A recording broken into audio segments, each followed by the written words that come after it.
allez bien. Voici quelques annonces que j'ai à partager avec vous. Pour commencer, les cultes des préados et des enfants reprennent. Donc les cultes des petits pouces de 3 à 6 ans reprennent à 9h30 et à 11h30 et les cultes des préados de 11 ans à 13 ans reprennent à 9h30. Ce dimanche, il y aura un café connexion sur le campus de Bastille à partir de 15h. Donc bienvenue au nouveau. L'équipe du Métropole Café vous invite à un café connexion à 15h à l'église dans la salle de culte. Le café est ouvert à tous. L'équipe sera ravie de vous accueillir. Donc n'hésitez pas à participer à ce café connexion si vous êtes nouveau à EPM.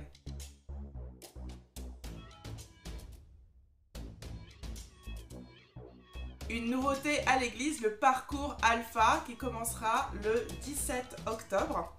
Les grandes questions de la vie, nous nous les posons tous, mais rien de mieux que de les aborder dans la détente, la convivialité et la bonne humeur au sein du parcours Alpha.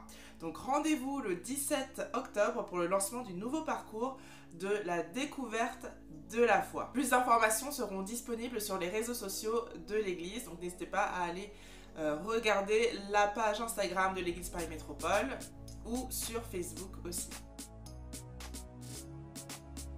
Un autre lancement pour la maison de prière qui commence le 19 octobre à 18h30. Donc nous reprenons nos mardis soirs dès le 19 octobre à 18h30. Ces soirées seront intitulées Maison de prière et ce sera un moment de louange, un moment de prière ensemble et un moment d'étude biblique et d'appel. Donc n'hésitez pas à participer donc les mardis à partir du 19 octobre à 18h30 sur le campus de Bastille. Une conférence pour les femmes est prévue le 23 octobre à partir de 9h30. Donc j'appelle en partenariat avec Événementiel organise une conférence nationale pour les femmes le 23 octobre de 9h30 à 17h sur le campus de Bastille. Et le thème ce sera Dieu te tient par la main et c'est Ésaïe 41 verset 10. La conférence Entre elles 2021 est exceptionnelle car elle est en semi-digital présentiel. Donc c'est une conception qui est vraiment innovante et qui est originale pour une rencontre entre femmes mais en duplex à travers différentes églises. Les invités ce sera Stéphanie Rieder, Sarah Marvan, Andy Andrew, Maria Durso qu'on avait eu avec nous à la conférence Beauty, Dan Ritten qu'on connaît tous avec ses musiciens et Séverine Lacor. Donc n'hésitez pas à vous inscrire pour pouvoir participer à cette conférence nationale qui va se tenir aussi sur le campus de Bastille à partir de 9h30 le 23 octobre, c'est un samedi. Les bienvenus dans la famille reprennent pour tous les nouveaux à l'église. Le 24, donc le dimanche 24 de 14h à 16h, les inscriptions se feront via le site de l'église. Donc, si vous êtes nouveau ou nouvelle à l'Église Paris Métropole, n'hésitez pas à envoyer un mail à équipe.accueil.eepm@gmail.com pour toutes les informations complémentaires. Pour continuer, le Week-end Jap, il reste quelques places à 79 € encore et ensuite ça passera à 85 €. Donc n'hésitez pas à prendre votre place si vous savez d'ores et déjà que vous êtes intéressé et que vous souhaitez participer. Cet événement qui est dédié aux jeunes adultes d'EPM mais aussi d'autres églises permet une meilleure intégration, une meilleure communion fraternelle au sein de la famille Jap des jeunes adultes à Paris. Donc pour vous inscrire, rendez-vous sur les réseaux sociaux vous retrouverez le lien donc, sur la page Instagram de Jap Bastille pour pouvoir vous inscrire pour cet événement. Donc c'est un week-end entre le 5 et le 7 novembre, le vendredi 5 à partir de 18h30 jusqu'au 7 novembre 2021. Et pour rester sur le thème de la jeunesse, le défi 5000 est toujours d'actualité et toujours en cours. Et c'est pour soutenir les activités de la jeunesse, donc à la fois le Week-end Jap, mais aussi les activités des ados de Move Kids.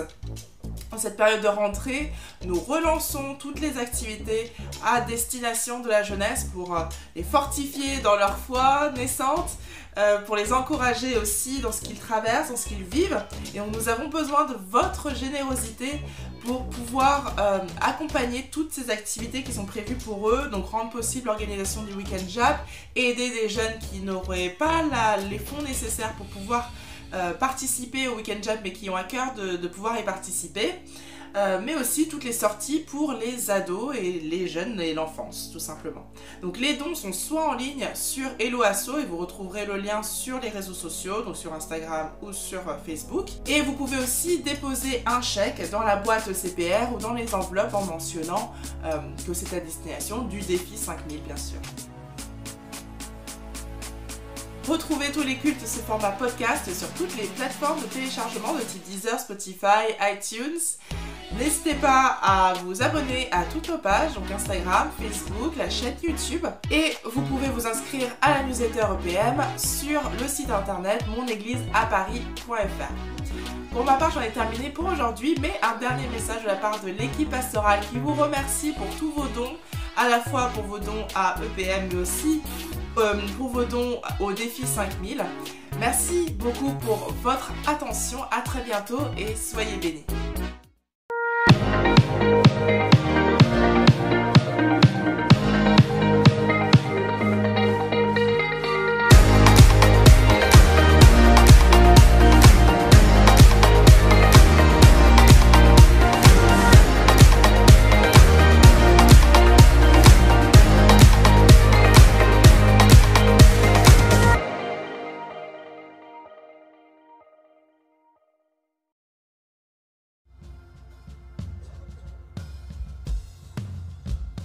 Est-ce qu'il y a quelqu'un qui veut taper des mains dans la présence de Dieu avec nous?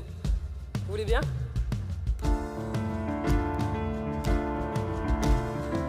Nous allons nous réjouir dans sa présence.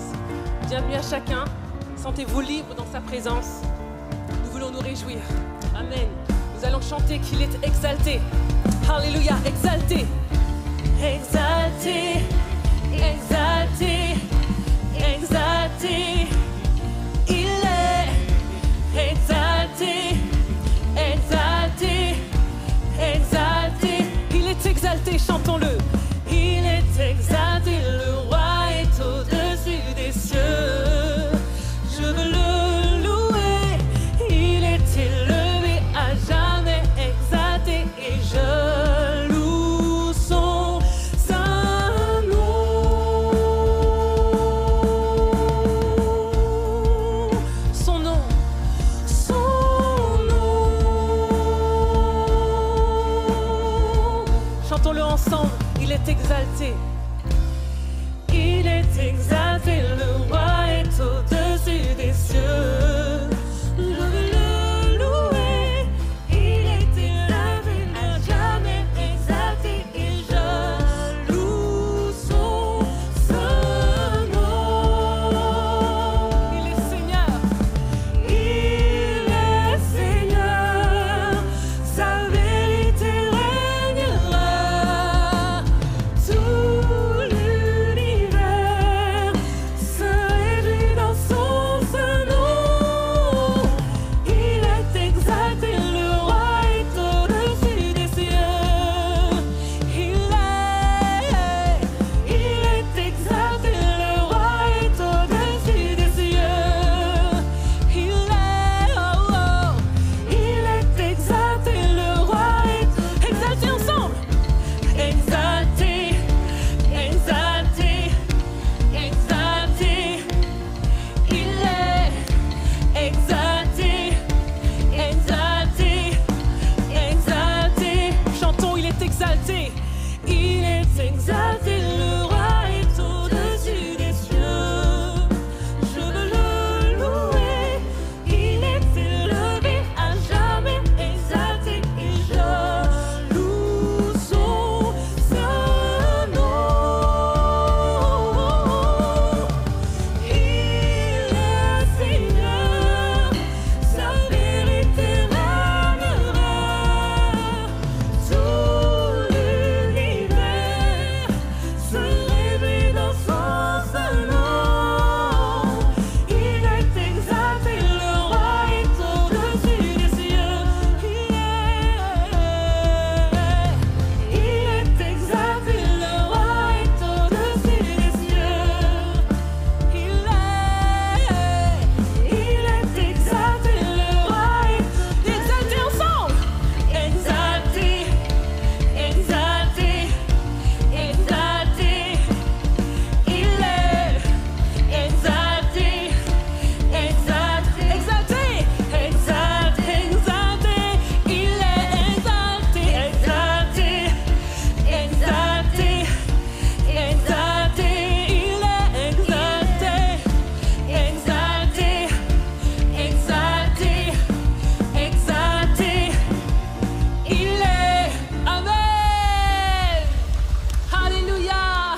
Jésus, Jésus, nous voulons la présence de celui qui est exalté, de celui qui est élevé au-dessus de tout. Nous voulons la présence de celui qui règne d'éternité en éternité. Nous sommes venus pour toi, Seigneur Jésus. Alléluia, Jésus.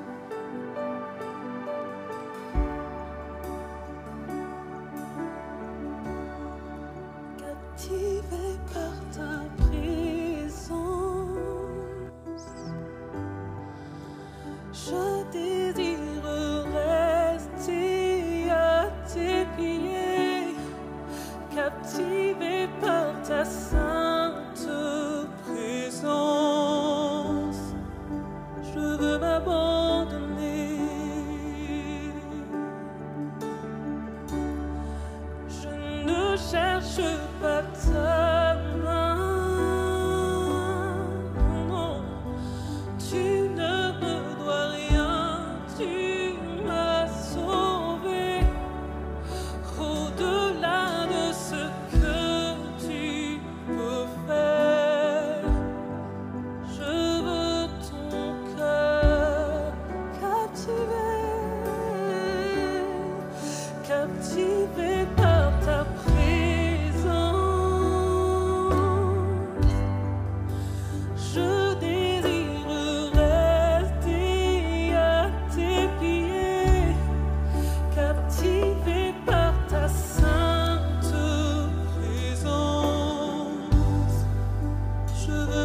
Seigneur Jésus. Si quelqu'un ne t'a jamais vu, si quelqu'un ne t'a jamais entendu, si quelqu'un ne l'a jamais laissé toucher par toi, manifeste-toi en ce matin, Papa. Répands ton esprit. Nous voulons ton cœur. Nous savons que tu peux faire des merveilles. Tu as ouvert la mer rouge, tu as multiplié les pains. Mais nous voulons ton cœur en ce matin, Seigneur. Nous voulons ton visage, juste ta présence. Parce que c'est ce qu'il y a de plus beau, parce que c'est ce qu'il y a de plus grand, Seigneur.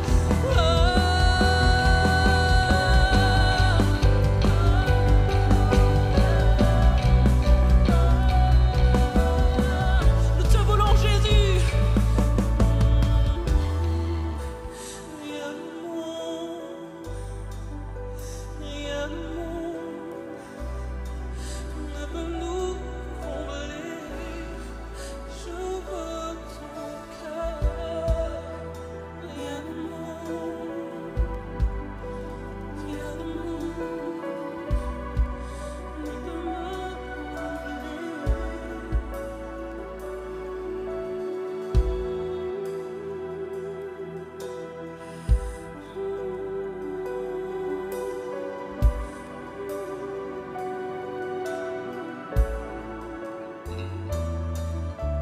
Reçois nos louanges, reçois notre adoration comme un doux parfum, Seigneur Jésus. Nous ne pouvons pas rester silencieux devant toi, Papa, Maître de l'univers, abri très haut, merveilleuse retraite. Alléluia, Alpha et Oméga, divin sauveur, rémunérateur de ceux qui te cherchent. Alléluia, nous te cherchons, nous te voulons, Jésus. Et en ce matin, nous voulons encore nous laisser éblouir par ta présence, parce que tu es notre lumière, Jésus. Tu es notre Père, Seigneur.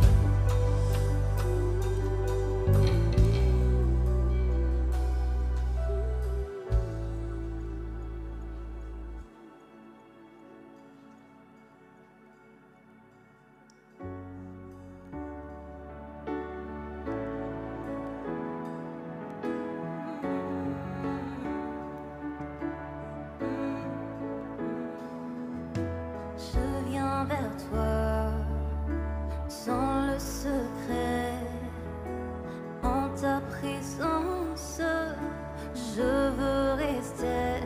Tu es, tu seras toujours là. Tout contre toi, près de ton cœur, je veux entendre ta voix, Seigneur.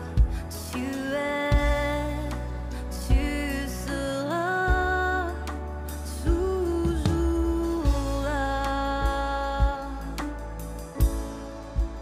Ébloui devant toi, éternel.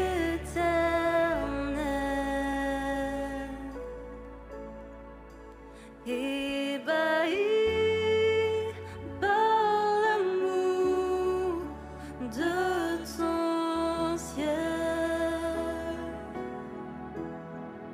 je suis là à tes pieds, je viens t'adorer, je désire habiter près de toi.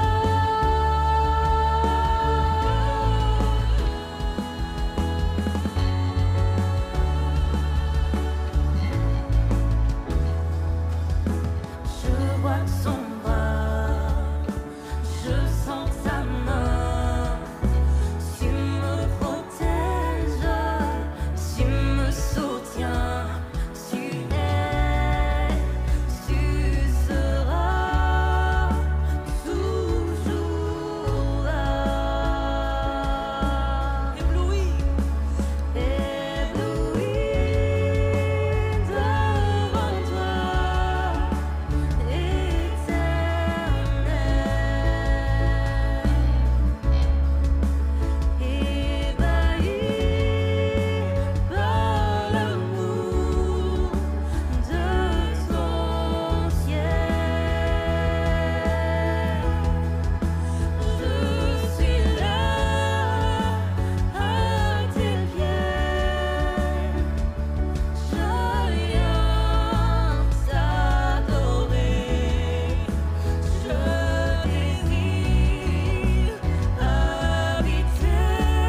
quelqu'un en ce matin, révèle-toi Jésus. Cher Père, éclaire-nous en ce matin Jésus. Alléluia.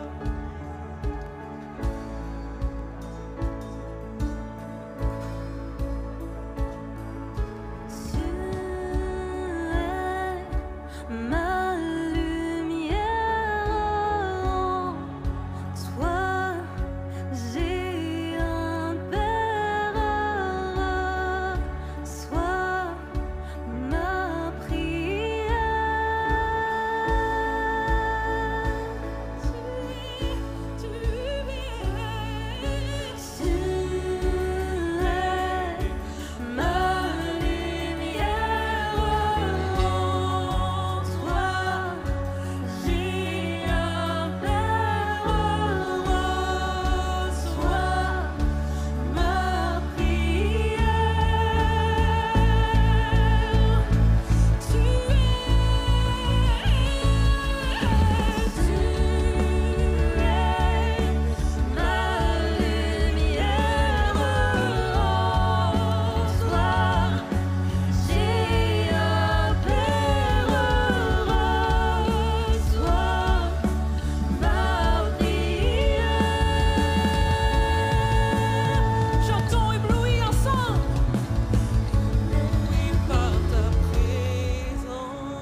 Tu près de toi, Jésus. Alléluia.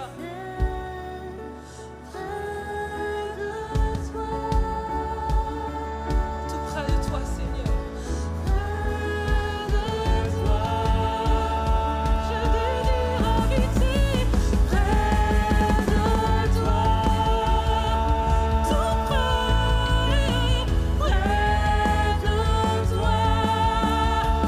Tout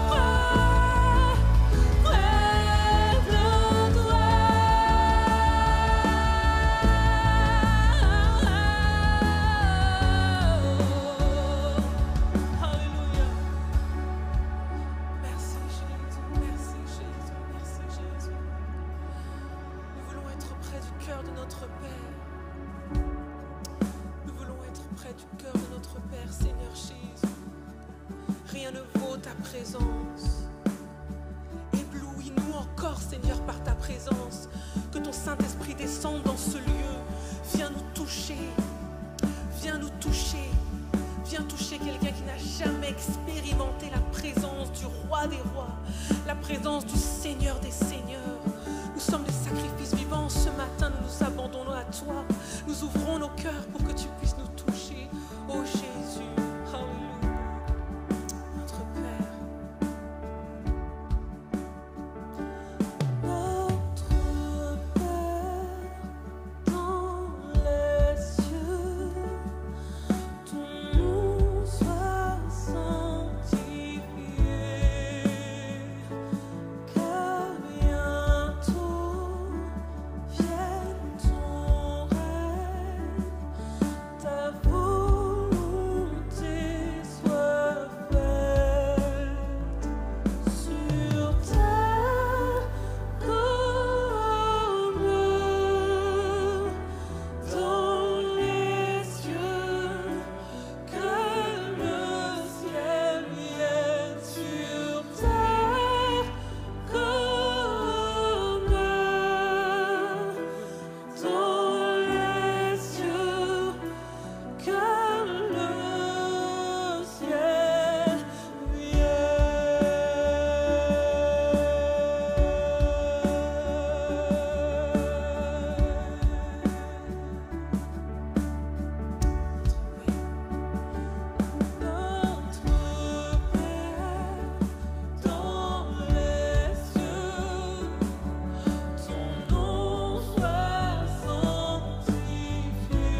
Hallelujah. We worship you, Jesus.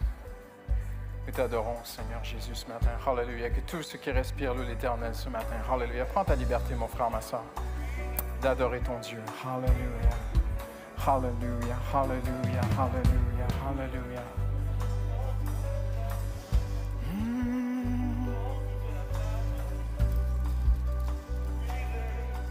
Jesus, Jesus, Jesus, Jesus, Jesus, Jesus.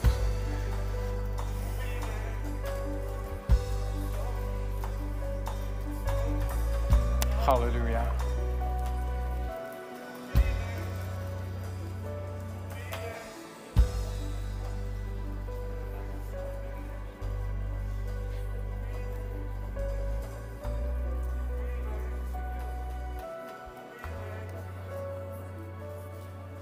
À toi, à toi, à toi.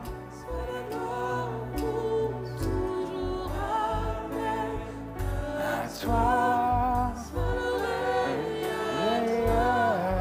La puissance de toi, seule gloire pour toujours. Amen. À toi, seul règne. À toi, la puissance de toi, seule gloire pour toujours. Amen. À toi, seul règne. À toi, la puissance de toi, seule gloire pour toujours. Amen. Hallelujah. Ce chant-là, ce que nous venons de chanter, est tiré de cette prière du Notre Père, où Jésus amène cette conclusion en nous invitant à prier ces paroles. Donc on le chante, mais c'est plus profond que seulement du bout des lèvres ce matin. C'est du fond du cœur. Quelqu'un dit Amen. Hallelujah. À toi soit le règne. En fait, le règne est à Dieu. La puissance est à Dieu au siècle des siècles. Dans tout l'univers, Dieu règne. Mais il y a un endroit où Dieu a accordé la liberté de ne pas régner. C'est dans ta vie et dans ma vie. Il faut que nous demandions que son règne vienne. Chaque jour, continuellement. Hallelujah. C'est un état d'esprit, c'est une attitude intérieure. Hallelujah. C'est une inclinaison quotidienne qui dit, Seigneur, je veux que ton règne vienne sur ma vie. Dis-le au Seigneur Jésus ce matin. Je veux que ton règne vienne dans mon couple. Je veux que ton règne vienne sur mes enfants, dans ma famille, dans mon église, à mon travail, partout où je vais. Dieu dit à Josué, je te donnerai tout lieu que foule la plante de ton pied. Hallelujah. Tu dis, Seigneur, partout où je vais, je veux que le règne, l'ordre, l'amour, la grâce de Dieu viennent partout où je vais. Hallelujah. Dans mon église, dans la ville de Paris, que le règne de Dieu vienne ce matin. Hallelujah. Si tout le monde a les éléments, je vous invite maintenant, sans plus tarder, à la mémoire de cette belle alliance que Jésus a faite pour nous, de prendre le pain et de prendre le vin ensemble.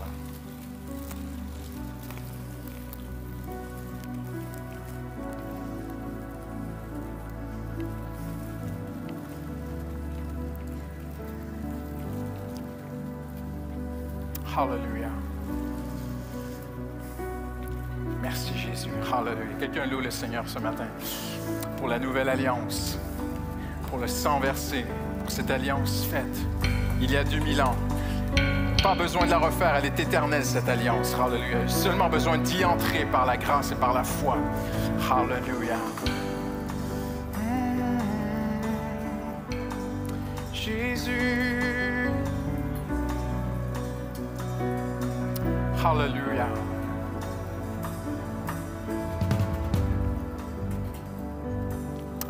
Amen. Hallelujah. Gloire à Dieu. Est-ce que quelqu'un aime Jésus dans ce lieu ce matin? Amen. Hallelujah. Nous sommes si heureux de se retrouver pour adorer, pour rendre un culte à Dieu. Et je vais inviter tout de suite Manu et Tracy Ballester. Nous allons présenter leur petite. Et alors que vous prenez place, prenez l'instant. Attendez, là, je n'ai pas dit alors que vous prenez place. prenez un instant pour faire un petit check. On ne peut pas faire... Voilà, on respecte les distanciations, tout ça, mais faites un petit check à quelqu'un à côté de vous. Dites-lui, voilà, mon frère, ma soeur, que le Seigneur te bénisse. Manu Tracy s'approche.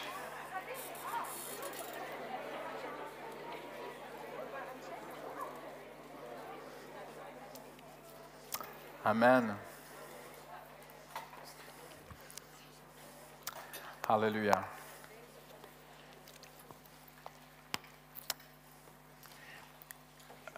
Oui, tu peux l'approcher si tu veux, c'est gentil, merci. Venez, venez, venez. Alors, elle est vraiment très, très belle. Hein? Dis donc. Ah ouais. Donc, elle s'appelle Nina Victoria. Elle a 8 mois et on va la présenter. Salut. Elle va pas pleurer, hein? Promis, hein? Oui, oui, oui. OK. Tu as la petite cocotte. Ah, moi, j'aime trop. Ah, elle a du charme, hein? Ah, mon cœur a déjà fondu pour toi, oui. Elle me regarde, genre, pas moi. Amen. Donc, on ne baptise pas les bébés parce que dans la parole de Dieu, on les présente au Seigneur. Et le baptême, ça doit être un choix conscient. Donc, ce n'est pas les bébés mais on les présente au Seigneur Jésus. Amen. Et je vais inviter un jeune, nouveau pasteur aussi qu'on va présenter ce matin, qui va venir prier avec nous, qui s'appelle Urbain. Donc, Urbain a débuté son stage pastoral officiellement avec les Assemblées de Dieu il y a 2 semaines. On se réjouit. Vous allez le voir de plus en plus faire la présidence et il va prier avec moi. Peut-être tu peux imposer les mains aux parents. On va prier pour eux ce matin ensemble. Donc, Urbain est avocat de métier et il intègre l'équipe pastorale. On est très heureux de l'avoir avec nous. Alors, vous êtes trop beaux assis comme ça. Là, je vais vous faire relever une dernière fois. Et par signe de solidarité, on va tendre nos mains vers eux, hein, par signe d'amitié, de solidarité, d'unité. Seigneur, on veut te prier, Seigneur Jésus, ce matin, pour Tracy, pour Manu, Seigneur, et pour cette petite, Seigneur, Nina Victoria. Seigneur, je te prie pour les parents ce matin, donne leur sagesse pour l'éduquer dans tes voies, Seigneur. Cette petite va grandir et évoluer dans un monde de plus en plus difficile, de plus en plus ténébreux. Mais tu leur fais cette promesse ce matin, selon Isaïe, que même si les ténèbres sont de plus en plus opaques, sur toi, la gloire de l'Éternel brille. Et alors que le monde sera de plus en plus ténébreux pour Nina Victoria, Seigneur, nous croyons que la lumière de la gloire de la personne de Christ va briller de plus en plus sur cette famille, sur ce couple et sur cette petite. Alors nous te la présentons ce matin. Je prie qu'il te la consacre quotidiennement, Seigneur. Au nom de Jésus. Amen. Amen. Franchement, je la garde, hein? Trop bête. Bye bye. Bye bye.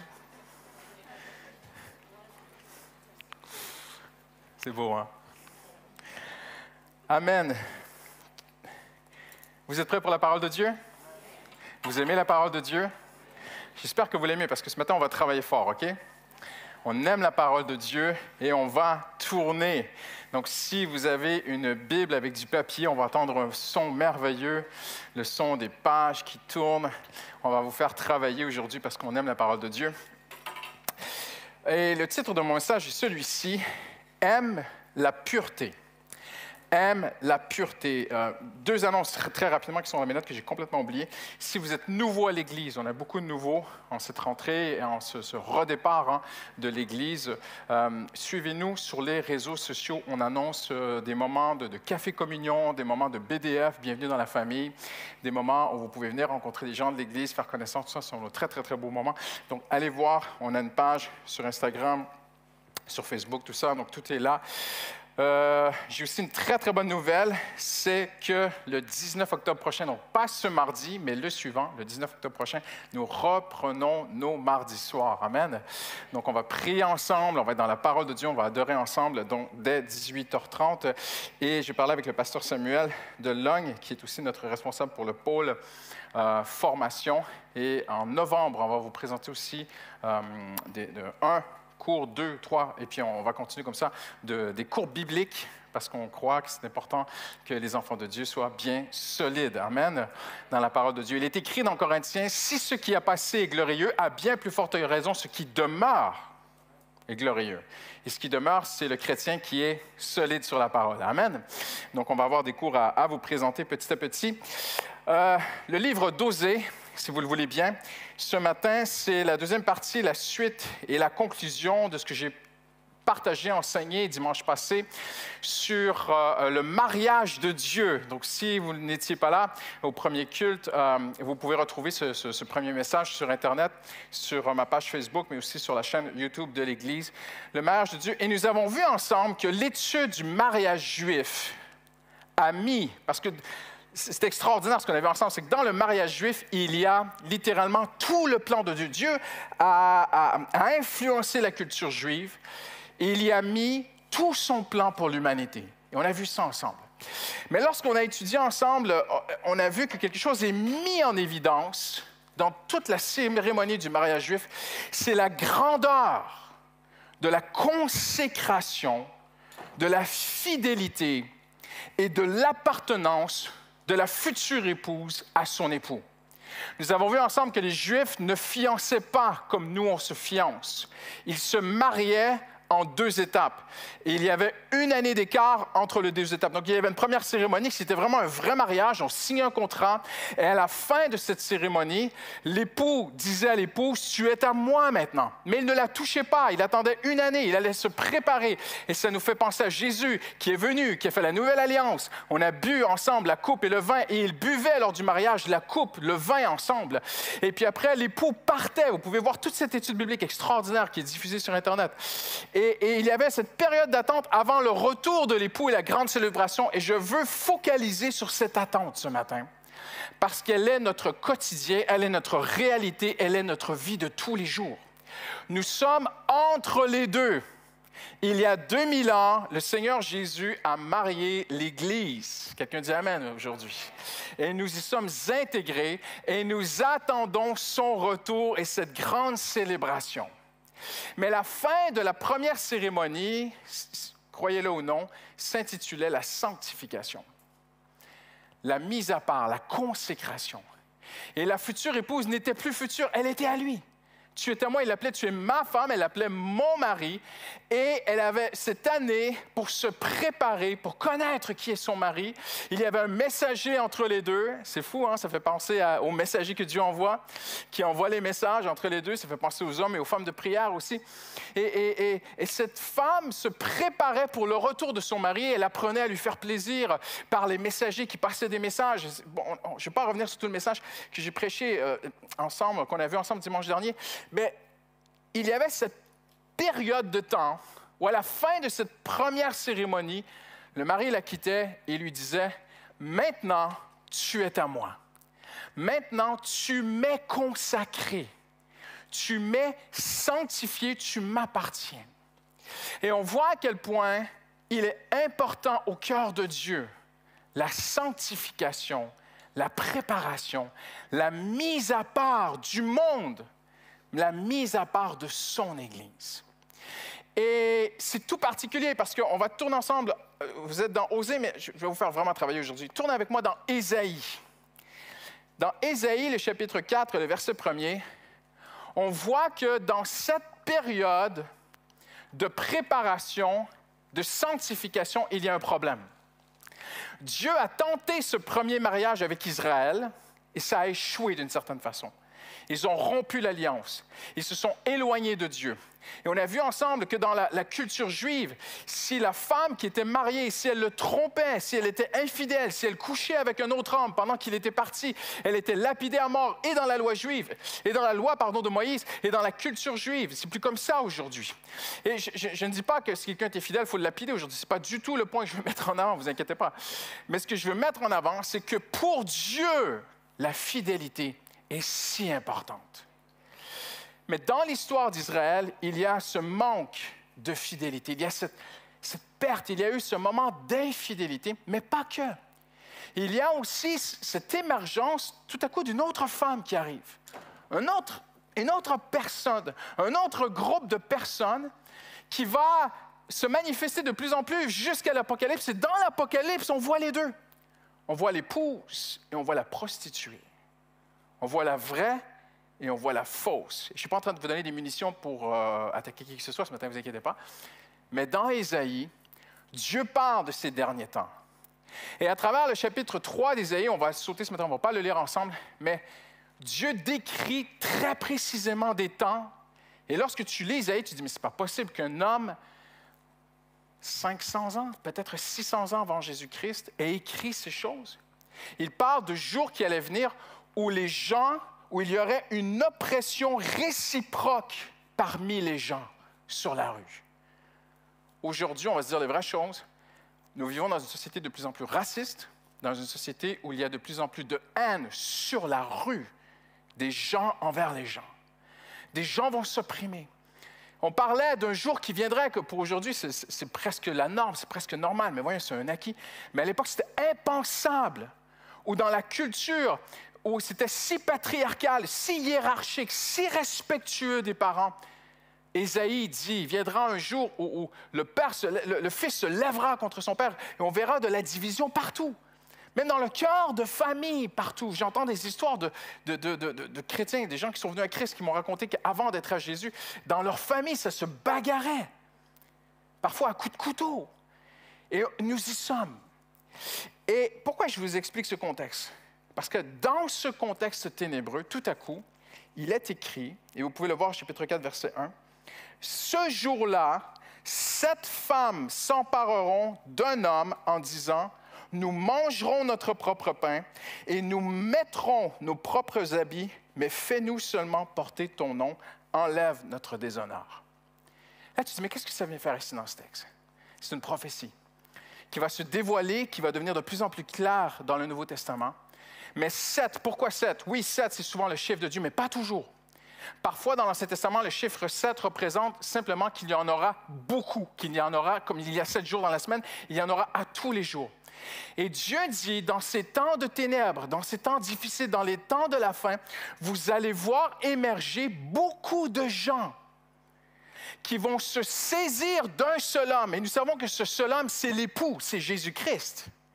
Et ces gens vont se saisir de cet homme et lui dire, on va garder notre pain, on va garder nos vêtements, on veut seulement porter ton nom. C'est l'émergence d'une fausse Église, mais c'est aussi l'émergence, je pourrais dire ainsi, et c'est mon interprétation, d'un faux réveil. Un réveil où des gens vont dire, ça va vraiment mal dans le monde, les chrétiens ont vraiment de bonnes valeurs, je veux devenir chrétien, mais je ne veux pas manger la parole de Dieu. Je veux une Église, je veux faire partie, et c'est ce qu'elle lui dit. Elle dit, nous voulons porter ton nom, on veut se dire chrétien, nous voulons être l'Église, on veut faire partie de toi, nous voulons porter ton nom, mais on ne mangera pas ton pain. Et nous ne voulons pas le vêtement, on va garder nos vêtements, et c'est là où j'arrive au centre de mon message aujourd'hui. Le vêtement du juste, c'est un nouveau vêtement.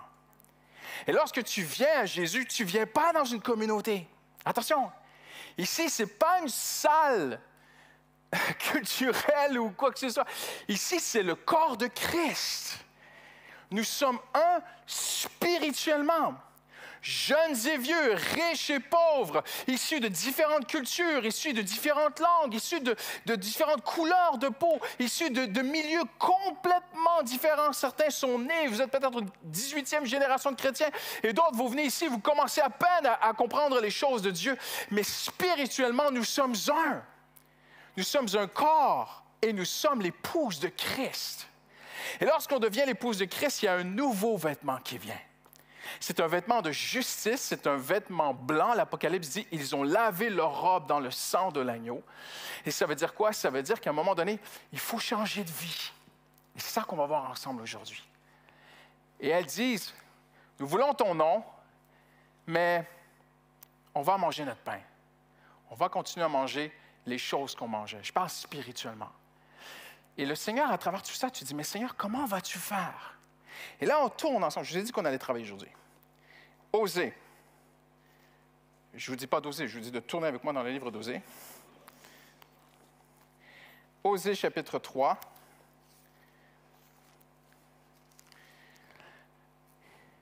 Il y a du faux, mais j'ai une bonne nouvelle pour vous ce matin, il y a du vrai.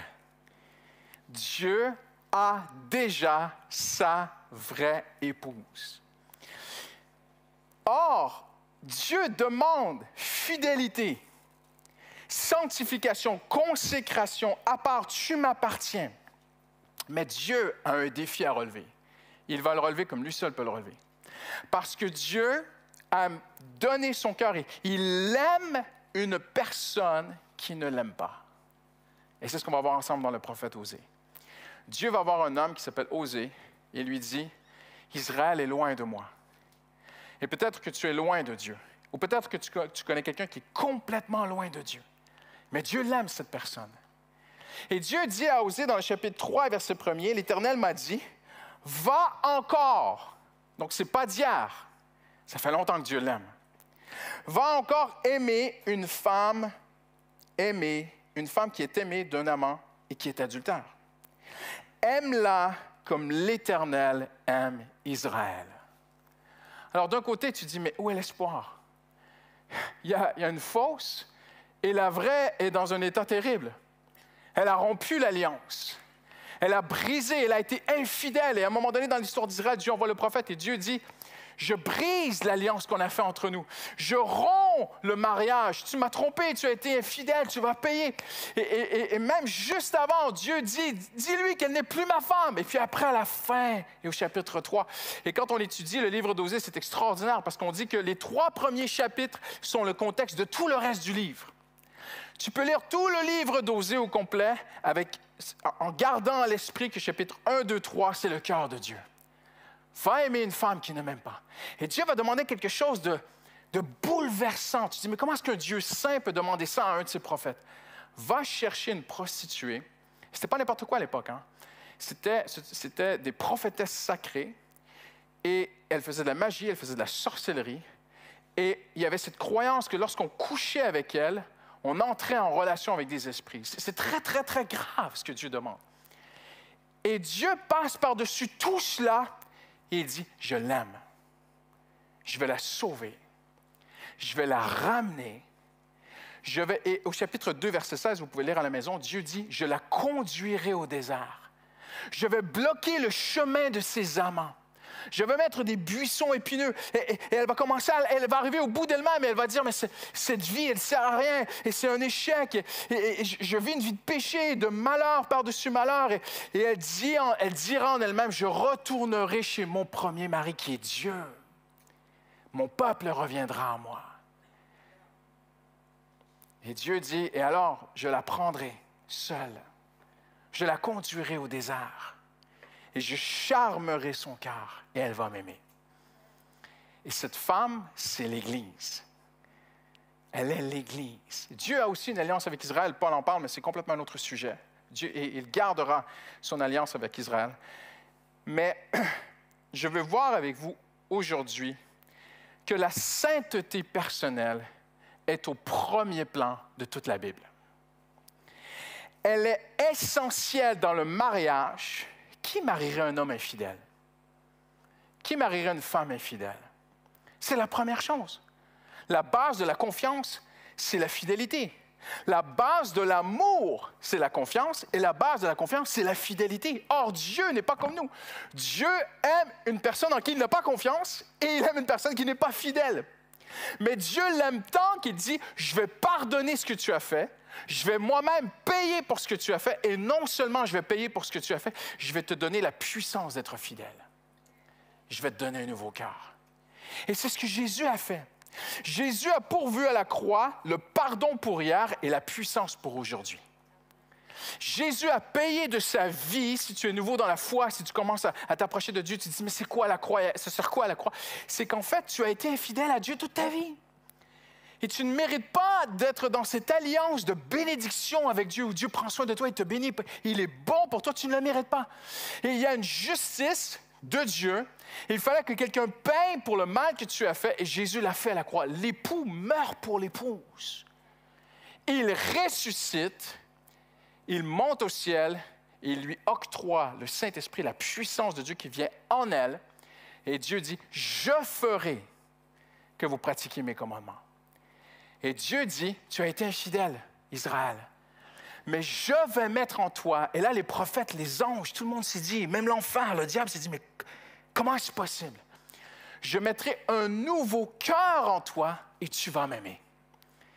Dieu t'aime tellement, il sait, c'est écrit dans les psaumes, nul ne cherche Dieu. Dieu sait que tu ne le cherches pas. Si tu es ici aujourd'hui, ce n'est pas parce que tu cherches Dieu, c'est parce que Dieu t'a cherché. Et Dieu t'aime tant qu'il te veut. Il ne veut pas te lâcher, il ne veut pas te laisser aller. Et il dit, je suis mort pour ton passé, mais je vais te donner un nouveau cœur et je vais mettre en toi de m'aimer. Je veux tellement vivre avec toi au quotidien. C'est si précieux à mon cœur de marcher avec toi tous les jours, de pourvoir à tes besoins, de te protéger, de te bénir, de te diriger, de t'aider, de te guider. C'est si précieux, je m'engage moi-même. Je veux mettre en toi le cœur que je désire et que j'exige de toi. Ça, c'est la nouvelle alliance que nous avons en Jésus-Christ. Et on voit ça dans toute la Bible, mais tout particulièrement dans le Nouveau Testament. Notez bien ceci. La sainteté ne suit pas le salut. Dans le jargon, où parfois certains chrétiens peuvent croire qu'on est sauvé et maintenant il faut vivre en sainteté. C'est vrai, mais ce n'est pas tout à fait vrai. D'après l'apôtre Paul et d'après les écrits du Nouveau Testament, tu es sauvé, tu vis en sainteté. C'est indissociable. Ce ne sont pas deux choses. Un homme ne peut pas être né nouveau, sauvé, racheté, pardonné, inclus dans le corps de Christ, entrer en communion avec Dieu et continuer à vivre dans le péché. Ce n'est pas possible. Parfois, on entend des petites phrases en tant que pasteur et on se dit, non, ce n'est même pas biblique. Elle est à Christ, mais parfois, un parent peut tellement porter son enfant, et je peux comprendre parce que je suis père, et peut tellement porter sur son cœur son enfant, et il va se dire, ma fille, elle est à Christ, mais elle est encore dans le monde. Non, ce n'est pas biblique. Si tu es à Christ, tu n'es plus, tu vis différemment. La sainteté est indissociable du salut. La sainteté ne suit pas le salut en ordre de priorité, elle intègre le salut. Le salut vient avec la sainteté. Je vais vous le prouver aujourd'hui. Tout le Nouveau Testament au complet peut se dire en une simple phrase. Tout a été accompli, alors vivons en sainteté. Tout est fait, alors faisons. Tout a été fait à la croix, alors soyons. Quelqu'un dit amen aujourd'hui? Ou quelqu'un commence à... Aïe! Il n'y a aucune lettre de Paul sans appel à la sainteté. Aucune. Tu peux lire tous les épîtres de Paul, tu verras qu'à travers tout le Nouveau Testament, chaque fois que Paul écrit une lettre aux Corinthiens, aux Philippiens, aux Éphésiens, à tout le monde, aux Colossiens, il parle de « vous êtes sauvés, maintenant vivez en sainteté ». Tournez maintenant avec moi, je vous ai dit qu'on allait beaucoup bouger dans la Bible aujourd'hui. Dans 1 Jean, tout à la fin de la Bible, la première lettre de Jean, au chapitre 2, lorsque vous l'avez trouvé, vous dites « Amen ». J'en ai 3, on va vous attendre. 1 Jean, chapitre 2. Vous l'avez? Amen? OK. 1 Jean, chapitre 2, verset 6. Celui qui affirme demeurer en Christ doit aussi vivre comme il a lui-même vécu. Verset 8. Elle se vérifie. Le salut, en fait, ce que Jean dit ici, c'est le salut se vérifie. C'est impressionnant, hein? Il se vérifie en lui, donc en Jésus, bien sûr, Jésus était parfait, mais aussi en vous.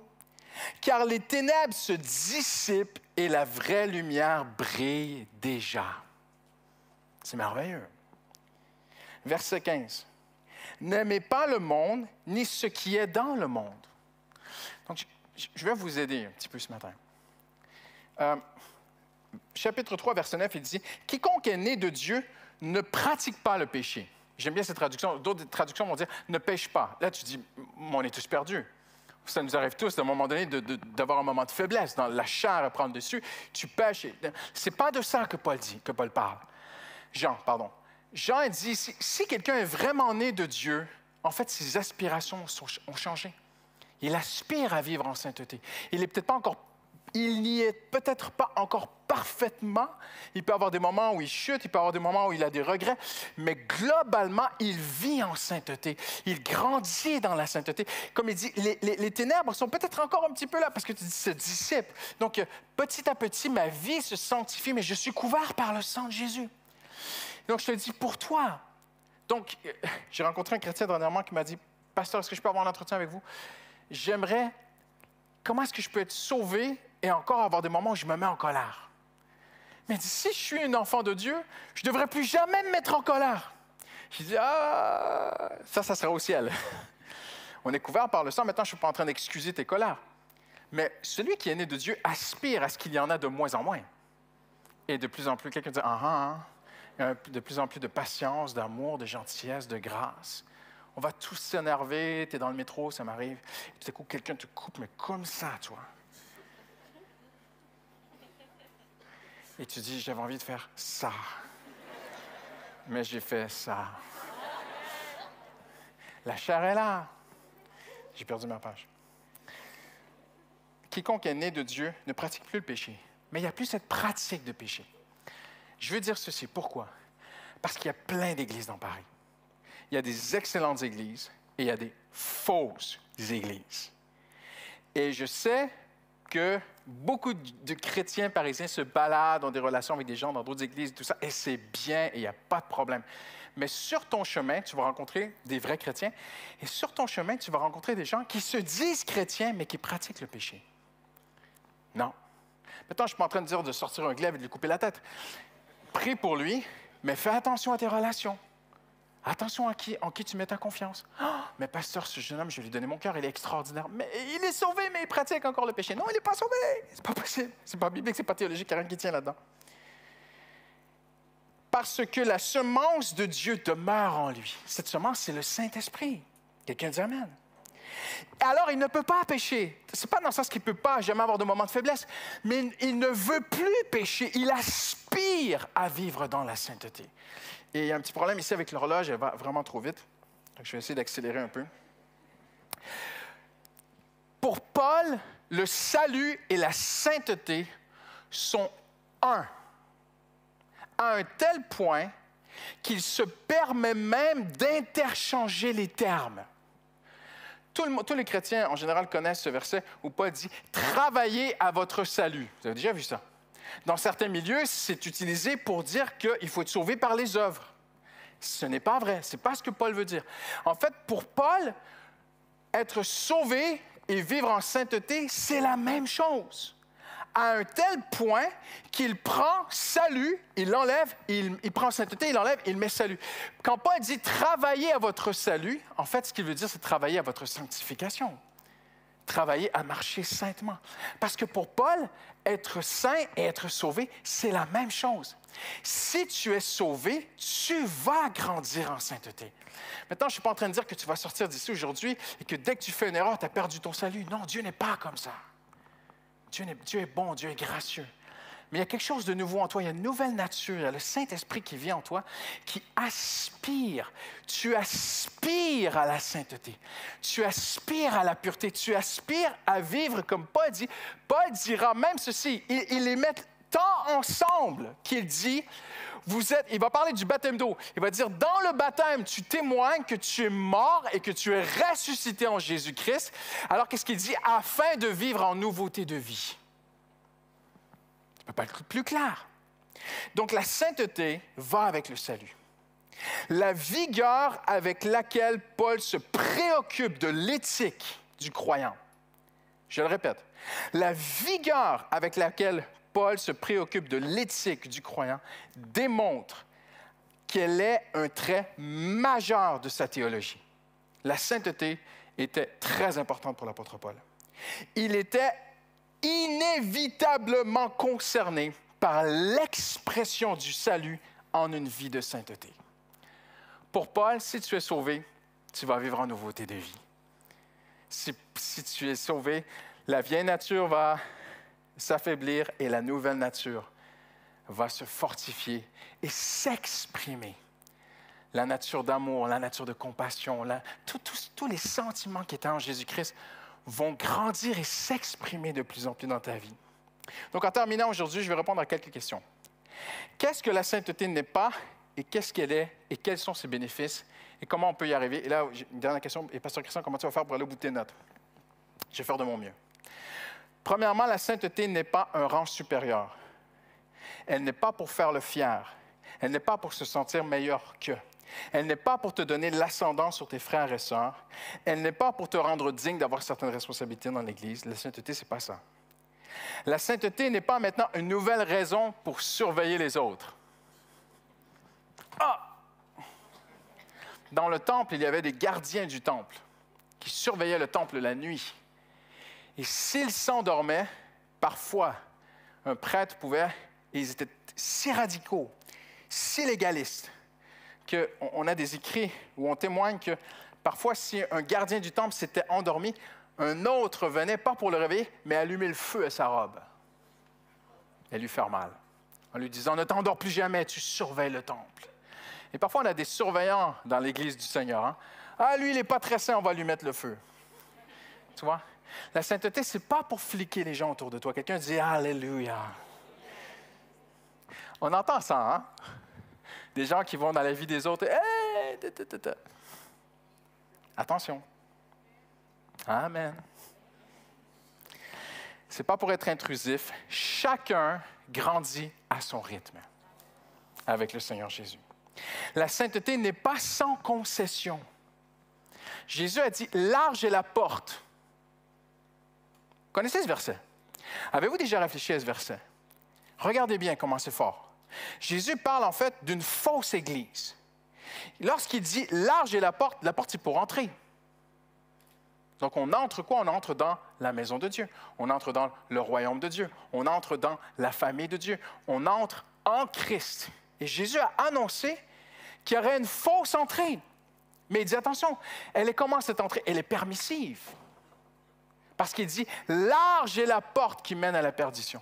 Large est le chemin qui mène à la perdition. » Et un théologien a dit ceci, « Si ton Église ne prêche pas la sainteté, tu as déjà la preuve qu'elle ne cherche pas ton bien. » Allô?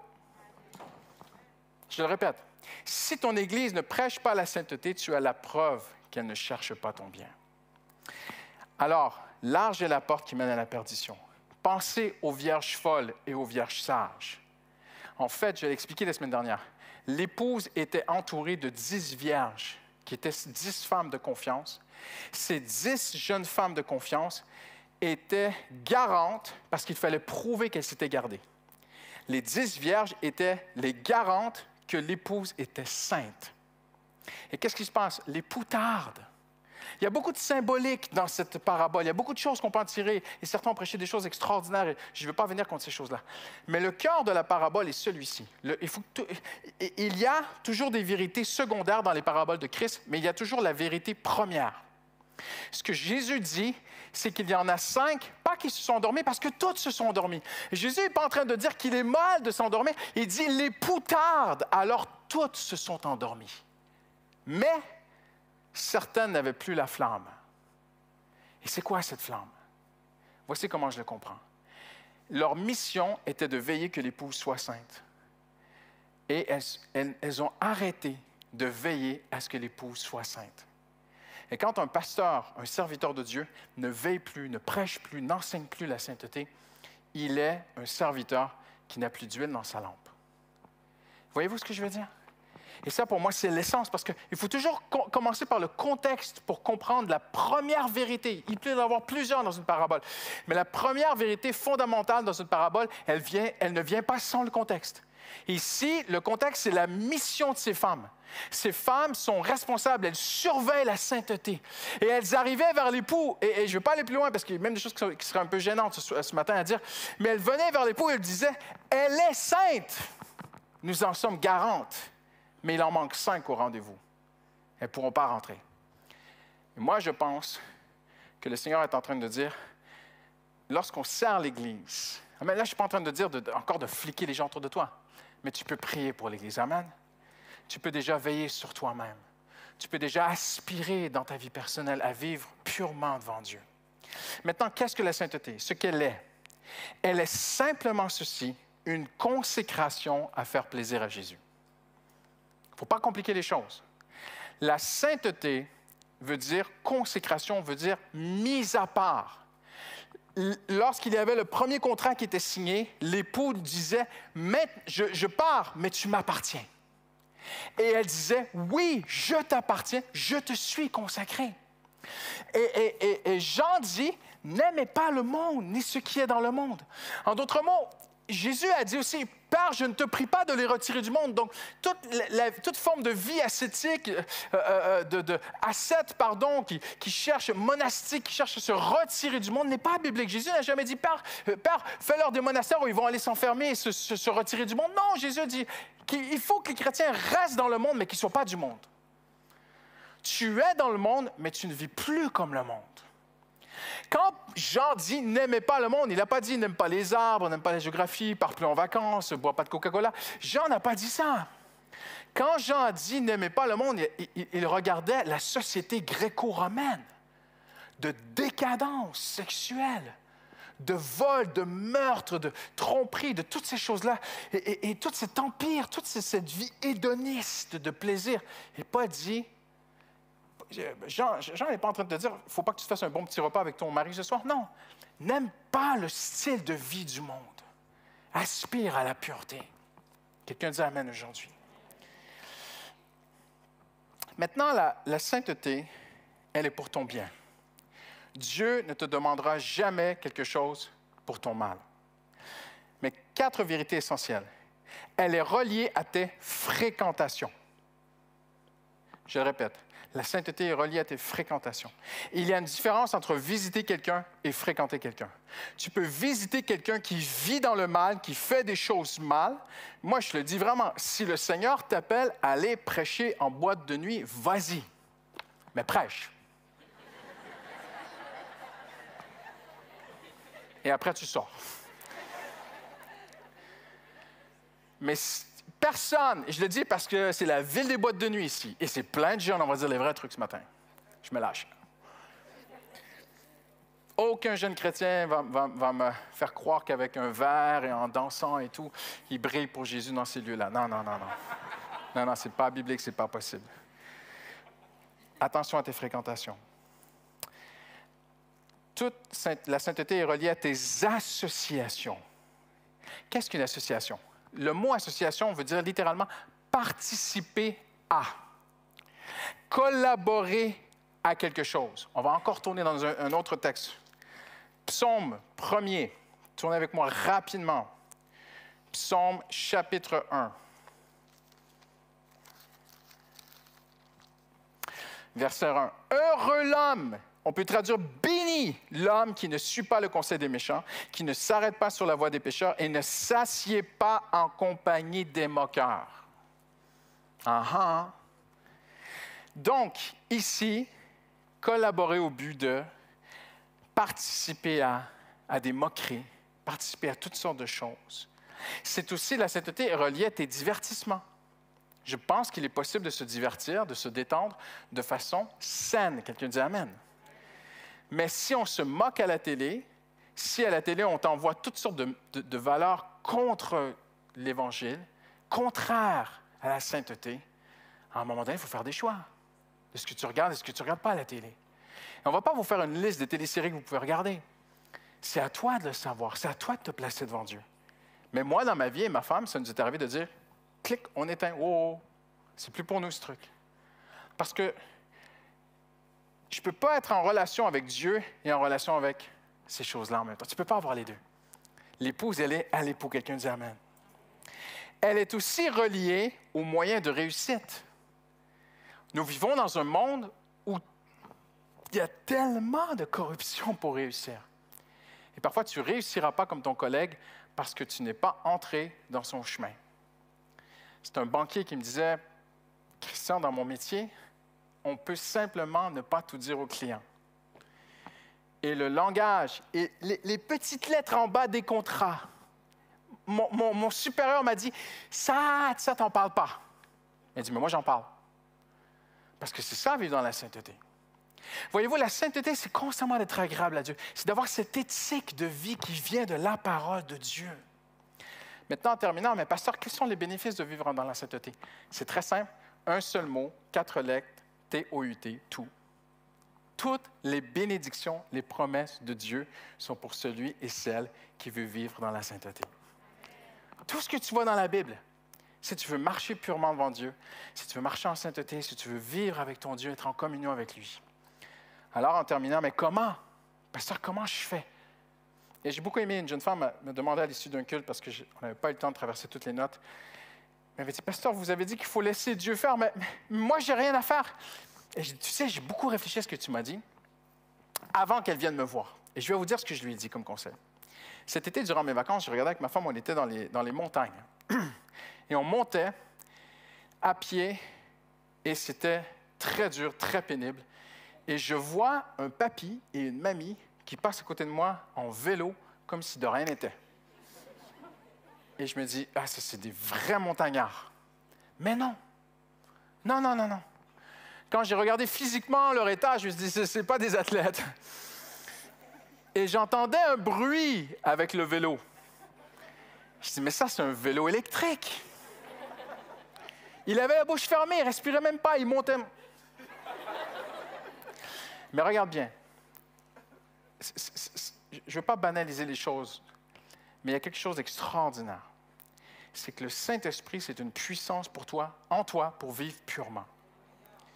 Mais le Saint-Esprit, excusez-moi pour l'image, c'est une image très simple, mais pour moi, elle veut dire beaucoup. Le Saint-Esprit, c'est un peu comme un vélo électrique. Le Saint-Esprit, ce n'est pas comme un scooter. Le scooter, tu avances. Le vélo électrique, il faut pédaler. Si tu arrêtes de pédaler, le vélo s'arrête. Et c'est comme ça que Dieu marche avec nous. Si tu t'inclines vers une vie de pureté, le Seigneur va donner la puissance. Si tu ne veux plus, le Seigneur va te respecter. Il va te travailler, il va envoyer des messagers, il va te convaincre. Le Seigneur ne fera jamais rien sans notre consentement. Dieu ne te sanctifiera pas, c'est le Saint-Esprit qui nous sanctifie, mais le Saint-Esprit ne nous sanctifiera pas sans notre consentement. Si tu veux courir vers le péché, si tu cours vers ta maîtresse et tu dis « Oh, Dieu, empêche-moi d'y aller, mais tu y vas en courant », il y a de fortes chances. Comprenez ce que je veux dire? À un moment donné, il faut dire « Je n'irai pas. Je n'irai pas là, je ne ferai pas ça, je n'appellerai pas lui, je n'irai pas à cet endroit. À la vie et la mort, et Seigneur, tu vas me donner la force que je n'ai pas de le faire. » Parce que peut-être que tu pratiques quelque chose qui t'a rendu esclave à un tel point que c'est devenu plus fort que toi. Là, le Seigneur peut faire un miracle. Mais il le fera avec toi. Il ne le fera pas sans toi. Je prêchais il y a des années, et un homme est venu me voir. En fait, c'était l'ingénieur de son, après un rassemblement d'église qu'on avait fait. Et pour me témoigner, il m'a écrit plus tard, il m'a témoigné que son fils était complètement drogué aux jeux vidéo. Et c'est tout un monde, hein? C'est un monde très ténébreux et très, très dangereux, des jeux extrêmement violents, de violence, de sang, même spirituel. Il ne dormait plus la nuit, il dormait le jour. Il fumait du cannabis avec tout ça. Il avait commencé à vivre une vie recluse et refermé sur lui-même. Et il déprimait, il se dépréciait. Il est devenu enchaîné par ces choses. Et alors qu'on dans une simple réunion, le Saint-Esprit a touché ce jeune homme. Il est venu devant, il a brisé devant Dieu. Et des mois plus tard, son père m'a écrit. Il m'a dit, mon fils est complètement libre. Le Seigneur sera au rendez-vous, mais il faut que tu dises, je veux vivre en pureté. Quelqu'un dit amen aujourd'hui? On va baisser la tête et prier ensemble. Seigneur, merci pour ta présence ce matin. Merci pour ta parole. Seigneur, nous aspirons à vivre une vie pure pour toi, Seigneur. Nous voulons nous mettre à part pour toi. Et Seigneur, nous savons que lorsque nous vivons à part pour le Seigneur est au rendez-vous. Le Seigneur est fidèle et le Seigneur bénit. Mais Seigneur, nous voulons nous placer devant toi ce matin. Et alors que tout le monde a les yeux fermés et la tête baissée et qu'on se garde en prière, peut-être que tu es au point aujourd'hui où tu es lié par quelque chose. C'est peut-être une personne peut te lier, une relation peut te tenir captive, un homme peut te tenir captive, une femme peut te posséder au point de te tirer jusqu'en enfer. Ecclésiaste dit, qui échappera à la femme adultère? Qui lui échappera? Et puis après, il dit, celui qui se confie en l'Éternel lui échappera. Peu importe, cette femme, ça peut être l'argent, ça peut être n'importe quoi. Ça peut être ton propre ego. Mais le Seigneur peut te libérer aujourd'hui. Alors que tout le monde a la tête baissée, les yeux fermés, je vais te demander juste de faire cette prière dans ton cœur, là où tu es. Je ne vais même pas te demander de lever la main, je ne vais pas t'exposer en public. Mais maintenant, au son de ma voix, commence à prier et fais juste dire, Seigneur, libère-moi. Si tu es pris par quelque chose, tu peux simplement murmurer, Seigneur, au secours, libère-moi, délivre-moi de cette chose, de cette personne, peu importe ce que c'est. Le Seigneur peut te délivrer complètement. Tu lui dis maintenant, Seigneur, délivre-moi. Je veux marcher en sainteté, je veux marcher en pureté. Tu lui dis, le Seigneur entend. Le Seigneur n'entend pas ton niveau sonore. Le Seigneur entend le niveau de ton cœur aujourd'hui. C'est ton cœur que Dieu regarde. Et tu lui dis maintenant, Seigneur, délivre-moi. Seigneur, je veux marcher purement. J'en ai assez. Le psaume 122, je crois, dit, « Nous en avons assez, Seigneur, délivre-nous. » C'est une prière que tu peux dire. « Seigneur, j'en ai assez. Je veux vivre libre du péché. Je veux vivre dans la pureté, Seigneur. Seigneur, je veux pédaler avec toi. Je veux avancer avec toi, Seigneur. Je veux être un homme qui change. Je veux être un homme qui est de plus en plus comme Jésus. Alléluia. Je veux que les gens disent de moi, mais tu changes, mais tu n'es plus la même. Mais qu'est-ce qui t'arrive? Tu es plus rayonnante, tu es plus patiente, tu es plus généreuse. Mais que se passe-t-il avec toi? Alléluia. Le Saint-Esprit me sanctifie. Au nom de Jésus. Et tous ceux qui l'aiment disent Amen. Amen. Alléluia. Que le Seigneur vous bénisse. Le temps passe très, très vite. On a un troisième culte dans 15 minutes. Donc, je ne vais pas vous pousser dehors, mais merci beaucoup pour ce très bon culte qu'on a passé ensemble. Que Dieu vous bénisse. C'est une très belle journée. Vous pouvez aussi prendre le temps sur le portique de l'Église de parler, d'échanger avec des gens autour de vous. Que Dieu vous bénisse. Rentrez bien. Merci.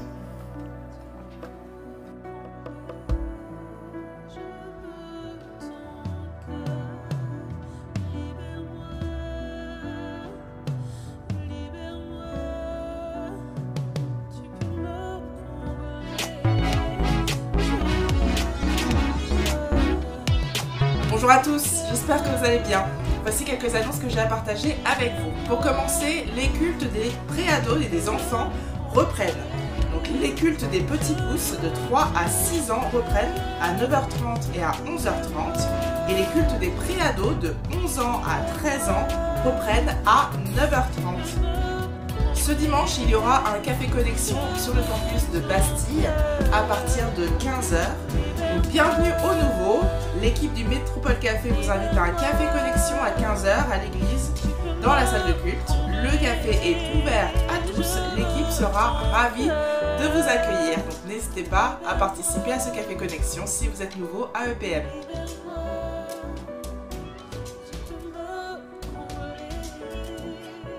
Une nouveauté à l'église, le parcours Alpha qui commencera le 17 octobre. Les grandes questions de la vie, nous nous les posons tous, mais rien de mieux que de les aborder dans la détente, la convivialité et la bonne humeur au sein du parcours Alpha. Donc rendez-vous le 17 octobre pour le lancement du nouveau parcours de la découverte de la foi. Plus d'informations seront disponibles sur les réseaux sociaux de l'église, donc n'hésitez pas à aller regarder la page Instagram de l'église Paris Métropole ou sur Facebook aussi.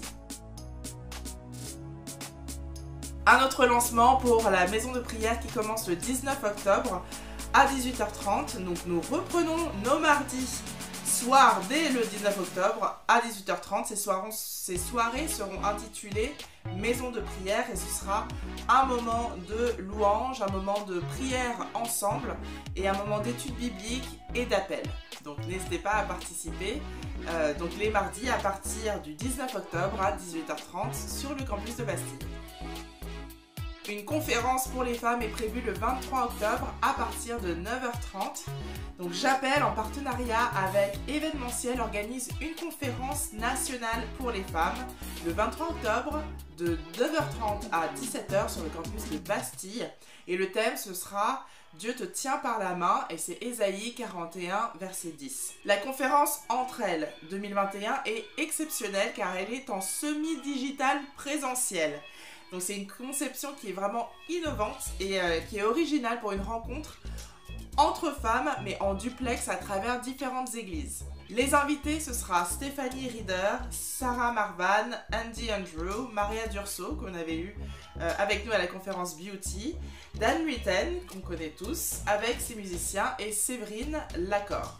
Donc n'hésitez pas à vous inscrire pour pouvoir participer à cette conférence nationale qui va se tenir aussi sur le campus de Bastille à partir de 9h30 le 23 octobre, c'est un samedi.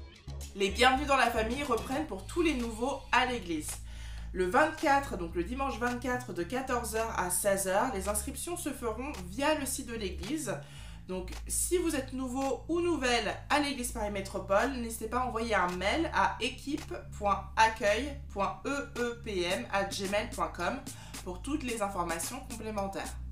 Pour continuer, le Week-end Jap, il reste quelques places à 79 € encore et ensuite ça passera à 85 €. Donc n'hésitez pas à prendre votre place si vous savez d'ores et déjà que vous êtes intéressé, que vous souhaitez participer. Cet événement qui est dédié aux jeunes adultes d'EPM mais aussi d'autres églises permet une meilleure intégration, une meilleure communion fraternelle au sein de la famille Jap des jeunes adultes à Paris.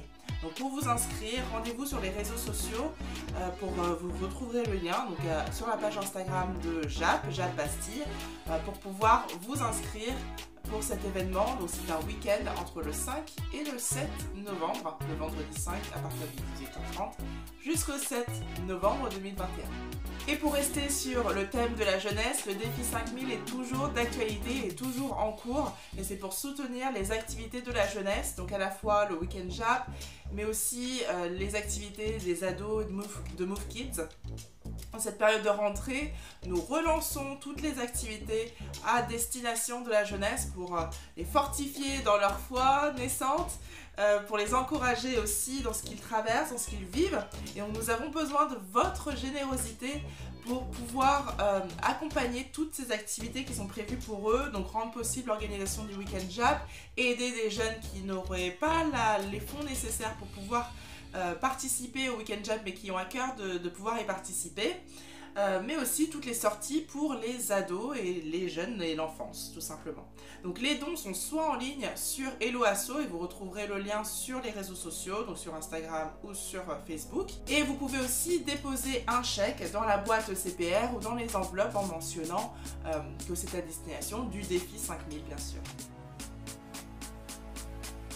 Retrouvez tous les cultes sous format podcast sur toutes les plateformes de téléchargement de type Deezer, Spotify, iTunes. N'hésitez pas à vous abonner à toutes nos pages, donc Instagram, Facebook, la chaîne YouTube. Et vous pouvez vous inscrire à la newsletter EPM sur le site internet monégliseaparis.fr. Pour ma part, j'en ai terminé pour aujourd'hui, mais un dernier message de la part de l'équipe pastorale qui vous remercie pour tous vos dons, à la fois pour vos dons à EPM, mais aussi pour vos dons au défi 5000. Merci beaucoup pour votre attention, à très bientôt et soyez bénis.